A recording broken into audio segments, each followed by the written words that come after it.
शंभू जी कहाँ हैं? हमें शंभू जी लगे हाथ। आपको एक बात बता दूं, आज के बाद कभी भी बाहर गुब्बारे लगे हो ना, मेरे आने से पहले आप हटा देना। दोबारा लगाने पड़े दोबारा लगा देना, ठीक है? इतनी कृपा आप हम पर करना। भाई बड़ी पवित्र वार्ता करने के लिए हम यहां पर बैठते हैं। कितनी अपवित्र वस्तु है ये,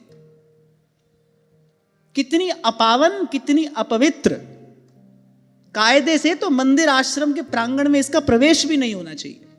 आप श्रीमद् भागवत में जाकर पढ़िए, आप श्रीमद् भागवत में जाकर पढ़िए कि किस प्रकार कथा का मंडप तैयार किया जाता है। कितनी पवित्रता, कितनी शुचिता से कथा मंडप का निर्माण किया जाता है। क्यों? क्योंकि वहां पर ज्ञान यज्ञ होने वाला है।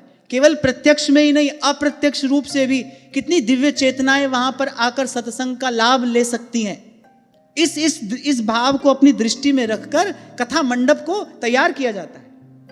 हजारों लोग मुझे मिलते हैं, गुरुद्वारे में जाते हैं। बहुत सारे लोग तो ऐसे भी होते हैं जो ये कहते हैं कि जो वाणी वहां पर गाई जाती है वो हमको समझ में नहीं आती, लेकिन सुनने से मन को बहुत शांति मिलती है, मन बड़ा शांत हो जाता है। आप गुरुद्वारे के परिसर में भी जाइए, आप उस प्रांगण में भी जाइए, आपके मन को एक बड़ी सात्विक अनुभूति होती। क्यों? क्योंकि बड़ी सुचिता, पवित्रता, स्वच्छता, व्यवस्था, और प्रत्येक जाने वाला उस व्यवस्था के प्रति सहज ही समर्पित है। जो भी जाने वाला है वो उस व्यवस्था के प्रति सहज ही समर्पित है। भाई सद्गुण तो कहीं से भी ग्रहण करना चाहिए, अच्छी बात तो कहीं से भी सीखनी चाहिए। हमको भी अपने मंदिर देवालय इसी रीति से स्वच्छ पवित्र रखने चाहिए। इसकी ओर अवश्य प्रयास किया जाना चाहिए। स्वच्छता, पवित्रता, अरे ये तो मैं कहूं कि एक साधक के लिए बेसिक एटिकेट्स है। ये तो बहुत साधारण शिष्टाचार है एक साधक के लिए, एक उपासक के लिए। स्वच्छता, पवित्रता, उसके अपने जीवन में भीतर भी और बाहर भी, वो जिस व्यवस्था में रहे वहां पर भी। बिल्कुल ये नहीं कहा जा रहा है कि 4 चीज हमको चाहिए ना, जो भी हमारे पास है वो व्यवस्थित होना चाहिए, वो स्वच्छ होना चाहिए। संतों का जीवन हमने देखा, बड़ी साधारण सी कुटिया, लेकिन आप भीतर जाओ, आपको जाते ही लगेगा कि यहां कुछ देर बैठ जाओ और भगवान नाम स्मरण कर लो। क्यों? गौ के गोबर से लिपी है, तुलसी का थावला है, और साधु ने बड़ी सुंदर व्यवस्था से प्रत्येक वस्तु वहां व्यवस्थित रखी है। एक तो वस्तु वहां पर आवश्यकता से कम है, अधिक नहीं है, और जो है वो भी बड़ा सुंदर है, बड़ा व्यवस्थित है। और यहां से आपकी वास्तविक रुचि, आपकी वास्तविक वृत्ति, आपके वास्तविक स्वभाव का भी परिचय प्राप्त होता है। अब जहां देखो वहां कबाड़ सा फैला है, कोई वस्तु कहां है, कोई वस्तु कहां, ये बताती है कि आप वस्तुतः अपने जीवन में भी कितने अव्यवस्थित हैं।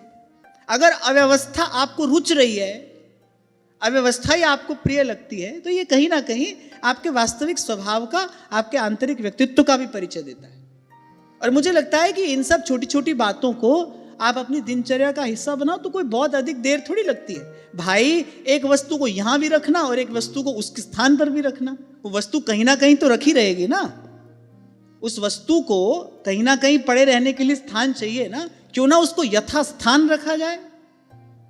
इसमें कोई बहुत अधिक परिश्रम नहीं करना पड़ता, और कोई ऐसे भजनानंदी हो भी नहीं या हमारे तुम्हारे पास समय नहीं है। चलो कोई ऐसा हो गया है जो बिल्कुल ही परमहंस हो गया है, जिसको अपने दे गए कि सुधा ही नहीं है, तो बात दूसरी है। उसके लिए हम ये बात कह भी नहीं रहे, हम तो आपके हमारे लिए ये बात कह रहे हैं। फोन पर घंटों बैठ के बकबक कर रहे हैं, किसी की निंदा चुगली कर रहे हैं, 1 घंटा बैठकर रील देख रहे हैं, इतना सबका समय है। अरे इस सब समय का सदुपयोग करो, अपने जीवन को व्यवस्थित बनाओ, सुंदर, स्वच्छ, पवित्र, व्यवस्थित। क्योंकि भाई मैंने इन सब बातों के नाम पे साधकों को बहुत प्रमादी होते हुए देखा है, बड़ा प्रमाद उनके जीवन में। क्या कर रहे हैं? भजन कर रहे हैं, सेवा कर रहे हैं, भजन कर रहे हैं, सेवा कर रहे हैं, कर कुछ नहीं रहे हो, कुछ भी नहीं रहा। और मैं तो कहता हूं एक घर में 4 लोग रहते हैं, चारों अपने अपने हिस्से का काम करें तो किसी दूसरे व्यक्ति की सहायता, सहयोग की आवश्यकता ही नहीं है। श्री सुधर्म बोधिनीकार कहते हैं, चीटी सोले जुगल तक सब सोहित निष्काम। ऐसे ही वो साधक है, वो कण से लेकर मन तक सब कुछ साधता है, तभी साधक है। वो एक कण से लेकर मन तक सब कुछ साधता है, सब सदता चला जाता है उसके जीवन में, सहज स्वाभाविक सदता है।